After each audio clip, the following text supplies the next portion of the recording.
Channel Saraswati commerce academy. तो friends, आज हम करने वाले हैं कंपनी अकाउंट्स इश्यू डिबेंचर्स का एक न्यू टॉपिक। आज का हमारा जो टॉपिक है बड़ा इंटरेस्टिंग टॉपिक है। आज के टॉपिक में हम ये सीखने वाले हैं issue debentures for consideration other than cash. यानी कि इसका मतलब क्या है कि हम बिना कैश रिसीव किए ही किसी को डिबेंचर जो है हमारी कंपनी इश्यू करने वाली है।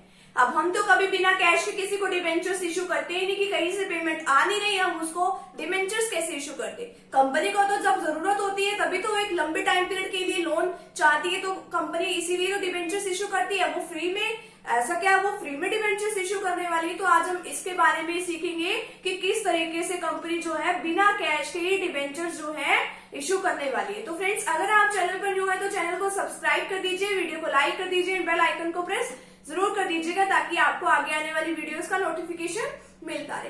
तो हम बात करें issue of debentures for consideration other than cash की। आज हम इसकी जर्नल एंट्रीज भी करने वाले हैं, इसकी थ्योरी भी करने वाले हैं। तो इसका क्या मतलब है कि हम बिना कैश के ही किसी को डिबेंचर्स इशू कर देंगे। कई बार कंपनी क्या करती है, किसी दूसरी कंपनी से कोई भी असेट्स वगैरह जो है परचेज कर लेती है, उसको कह देती है कि चलो हम तेरे को ना पैसे नहीं देंगे, हमारी कंपनी के कुछ डिबेंचर्स हैं, हम तुम्हें वो इशू कर देंगे, ठीक है। तो अभी के लिए, तो फिलहाल के लिए तो तुम क्या ले लो, डिबेंचर्स ले लो, और इन फ्यूचर जब भी कंपनी जो है उसका रिडम्पशन करेंगी, ठीक है, तो आपको वो पेमेंट मिल जाएगी। तो कंपनी ये भी काम कर देती है।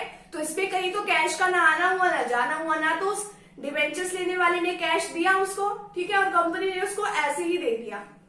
क्यों दे दिया? क्योंकि कंपनी उसकी जगह क्या परचेज कर रही है, कोई ना कोई दूसरी असेट्स परचेज कर रही है। तो देखते हैं आज हम किस तरीके से इसकी जर्नल एंट्रीज करने वाले हैं।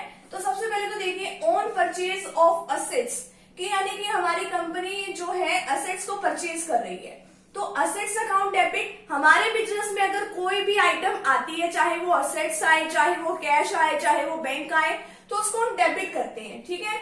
टू वेंडर्स अकाउंट, वेंडर्स कौन है? वेंडर का मतलब है सेलर, कि जो हमें माल सेल करने वाला है। टू वेंडर्स अकाउंट, तो यहाँ पे जब हम कोई क्वेश्चन करेंगे, अगर उसका नेम दिया हुआ है सेलर का, X limited company, Y limited company, तो हम उसकी जगह वो भी लिख सकते हैं। तो अगर हम कहीं से भी कोई भी सिंपल जर्नल एंट्री जो करते हैं वो क्या करते हैं, एसेट्स अकाउंट डेबिट और टू वेंडर्स अकाउंट, यानी कि जो भी इस कंपनी का नेम है वो हम यहाँ पे लिख सकते हैं, जो भी सेलर का नेम है। सेकेंड बात इसके अंदर बता रखी है कि जैसे ही वेंडर को कुछ मिलेगा, वेंडर को अब कैश तो मिलने वाली नहीं है, यानी कि जो सेलर है उसको कैश तो मिलेगी नहीं, उसको क्या देगी कंपनी, उसको डिबेंचर्स इशू करेगी। तो वो एट पार पे इशू करेगी, यानी कि जितना उसका फेस वैल्यू उतने पर ही इशू कर देगी वो, या फिर एट डिस्काउंट पे इशू करेगी, क्योंकि डिस्काउंट पे भी डिबेंचर्स वाले चैप्टर में तो कोई कंपनीज एक्ट 2013 के अकॉर्डिंग कोई रिस्ट्रिक्शन नहीं लगाई हुई, तो उस पे भी वो कर सकती है, और प्रीमियम पे भी जितनी उसकी वैल्यू है उससे ज्यादा पे अगर वो इशू करती है। तो देखिए for the issue of debentures to vendor at par. अब देखिए वेंडर अकाउंट डेबिट कर देंगे हम यहाँ पे, वेंडर अकाउंट डेबिट, क्योंकि वेंडर को क्या, अब वेंडर को मिलेगा, क्या मिलेगा वेंडर को, टू डिबेंचर्स अकाउंट। हमारे बिजनेस से क्या जा रही है, डिबेंचर्स जा रही है, वेंडर्स को क्या मिलने वाला है, अभी मिलेगा क्या, डिबेंचर्स। तो वेंडर्स अकाउंट डेबिट, किसी को अगर कोई चीज मिलती है तो उसके अकाउंट को डेबिट, और क्या चीज मिलने वाली है उसके अकाउंट से हम उसको क्रेडिट कर देंगे। अब देखिए मान लो 9,90,000 का, 9,90,000 का, तो हमने बुक वैल्यू पे कोई परचेज कंसिडरेशन है, कोई भी एसेट्स वगैरह परचेज की है, तो हमने 11% डिबेंचर्स, 11% क्या है, डिबेंचर्स के साथ इसकी रेट लिखी होती है। तो जैसे ही हम कोई क्वेश्चन करते हैं तो वहां पे क्या आ जाता है, 11%, जितनी भी उसकी रेट ऑफ इंटरेस्ट होती है वो हम डिबेंचर्स के साथ साथ राइट डाउन करते रहते हैं। तो 11% डिबेंचर्स ऑफ 100 ईच, तो 11% डिबेंचर्स है और 100 रुपीज का एक डिबेंचर है। तो अगर हम एट पार पे इशू करने वाले हैं तो 9,90,000 है, और 100 रुपए का एक है, तो 9,90,000 से, यानी कि 9,90,000, 9,90,000 से हम इसकी क्या कर देंगे, एंट्री कर देंगे। यहाँ पे कि हमने 9,90,000 की एसेट्स खरीदी, तो यहाँ पे भी डेबिट पे भी उतनी अमाउंट, क्रेडिट में भी उतनी अमाउंट। सेकेंड है for the issue of debentures to vendor at premium, कि हम उसको एट प्रीमियम पे इशू करने वाले हैं, ठीक है। कोई भी, जैसे हमने ये एसेट्स तो खरीद ली उससे वेंडर से, तो अब हम उसको जो इशू करेंगे वो एट प्रीमियम पे इशू करने वाले हैं, यानी कि जितनी उसकी फेस वैल्यू बनती है उससे एक्स्ट्रा अमाउंट पे हम उसको इशू करने वाले हैं। तो साथ में एक और एक्स्ट्रा एंट्री करनी पड़ेगी हमें, वो क्या करनी पड़ेगी, टू सिक्योरिटीज प्रीमियम अकाउंट, ठीक है। टू सिक्योरिटीज प्रीमियम रिजर्व कर लो या टू सिक्योरिटीज प्रीमियम अकाउंट कर लो, सेम बात है।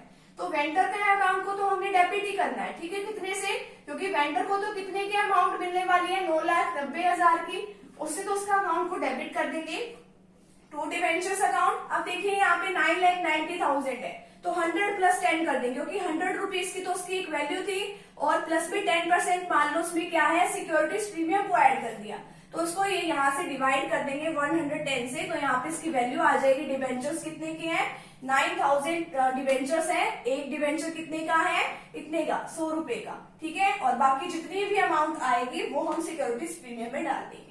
थर्ड एंट्री बनती है for the issue of debentures to vendor at discount. अब देखिए अगर सिक्योरिटीज प्रीमियम अकाउंट को तो तब करते हैं अगर वो प्रीमियम पे इशू करते हैं, अब डिस्काउंट पे हम इशू करने वाले हैं तो वो हमारे लिए क्या होता है खर्चा होता है। वेंडर के तो अकाउंट को हमने उतने से डेबिट करना कि उसको तो उतने का ही मिलेगा। अब हमें तो ये देखना होता है कि डिवेंचर्स हम उसको कितने देने वाले हैं और डिस्काउंट उसको कितने की मिलेगी, ठीक है।